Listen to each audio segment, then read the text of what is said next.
Okay, the concluding verses. This quintessential elixir of instruction, which changes the 5 kinds of degeneration.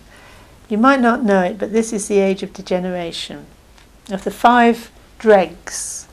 It's the end of the Dharma age, where all the adverse conditions are coming together.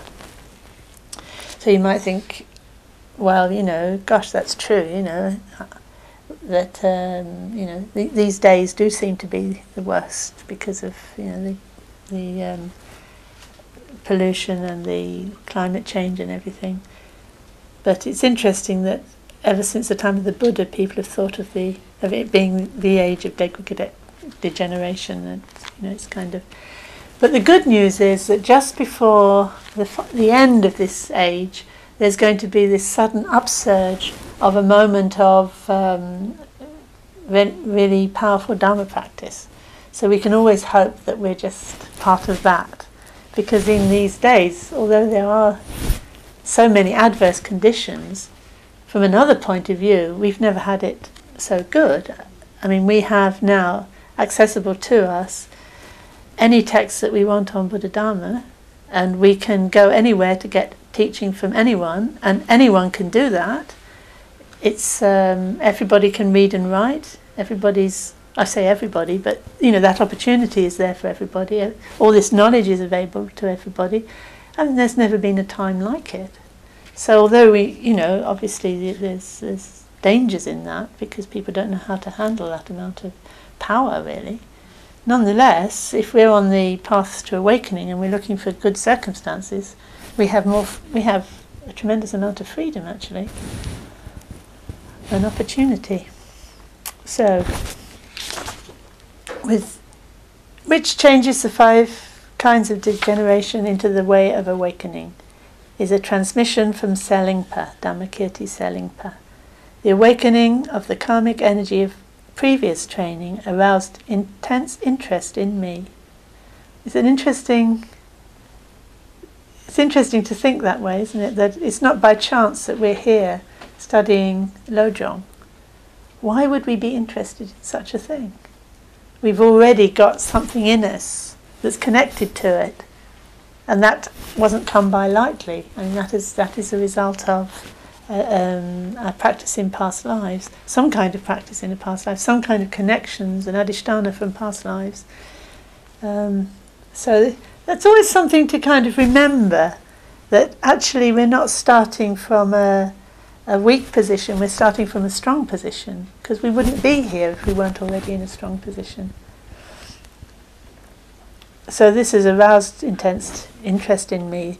Therefore, I ignored suffering and criticism and sought instruction for subduing ego clinging. Now, when I die, I'll regret nothing. It's quite interesting. He says, I ignored suffering and criticism and sought instructions for subduing ego clinging. I wonder what kind of... You can imagine he would suffer. And you wonder why he would be criticized for seeking these teachings. An interesting thought is that in the environment of Tibetan Buddhism, there's a tremendous emphasis put on Vajrayana teachings and special tantric teachings and high teachings.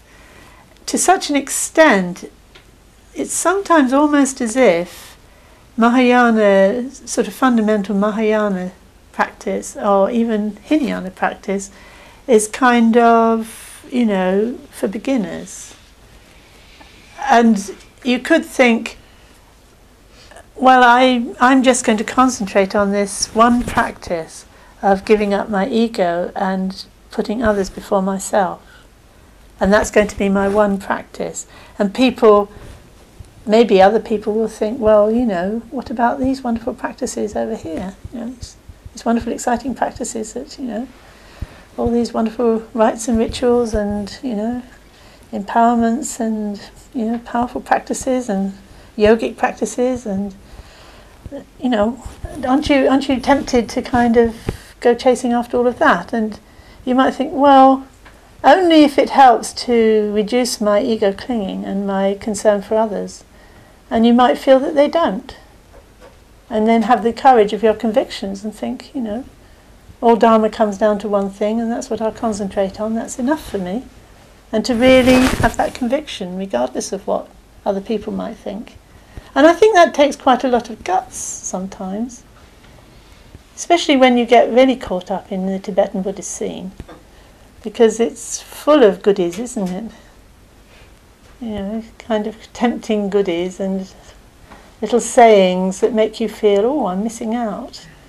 And to come right back and think, no, there's only one meaning, there's only one point to Dharma, and I'm going for that because that's already hard enough. You know, if I can make progress, and I can see for myself that I'm making progress on that front, I can die without regret. And that's my life, you know. I'm not going to be lured away by these other things, and then you think, yeah, but these great lamas, and you know, it's such a great blessing, and da-da-da-da, and you think, what am I missing, what am I missing? And it takes a lot of, you know, clarity really, to think, well, whatever it is, it has to be bodhicitta that's going on over there.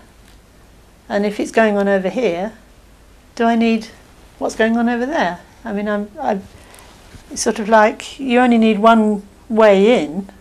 You only need one gateway in. You don't need to be entering in by lots of different doors at once. If you've entered in the door towards deepening your connection with the lineage and your bodhicitta and giving up ego clinging, and you're working on that, what greater blessing would you want? And then you hear these things, oh yes, but there's this going on, there's that going on, and you know, this Lama says this and this Lama says that, and you think, oh my goodness, am I missing something? It is one of the problems with Tibetan Buddhism, because it's so rich, and all what they say is true. You know, it's not that I'm saying that, you know, there isn't a tremendous and powerful blessing from going here, there and everywhere and getting this, that and the other. But you've got to decide, what's the important point? Keep coming back to that, and often when you go to these big events, it's really sometimes quite difficult. I've found it's sometimes quite difficult to keep my mind focused on what I'm doing there. I meet all my old friends, and we talk about this, that and the other, and you hear about this, that and the other, and you know, at the end of the day you find yourself getting caught up in gossip and criticising other people and all the things that you've committed yourself against. And to find, you know, those people who are present and are not getting distracted by it is quite difficult. But of course that's not to say, because what they often do is the teacher who's giving this transmission is often doing it for a few of the disciples, you know, a few of the eminent teachers, you know, students, and inviting other people in to get a bit of a blessing, because it's a very powerful event, and if they're connected to it, then they get some adhisthana and they get some kind of benefit from that. But you have to weigh up for yourself whether actually, you know, and you have to be your own witness. What's really helping me to develop bodhicitta and to exchange myself for others, and to really deepen my understanding of Dharma? You have to be the one who decides. And then what you can do, if you want to get the benefit of the adhisthana of what the other people are doing, there's a very simple method. You rejoice in what they're receiving. And that makes a perfect connection with it for you. Oh, they're receiving those teachings on, you know, those empowerments and those teachings. And if you can think to yourself, wow, you know, that's wonderful. I hope they really, really receive it properly, and it really does help to remove their ego clinging and draw them on the path to awakening. And then you can think to yourself, oh, I really did that, which means I have a connection, a really, really good connection with what they're doing. And karmically, that's really powerful. And probably, you know, it could well be that's karmically more powerful as a connection to what's going on than having gone there and got caught up in a load of gossip and, you know, whatever.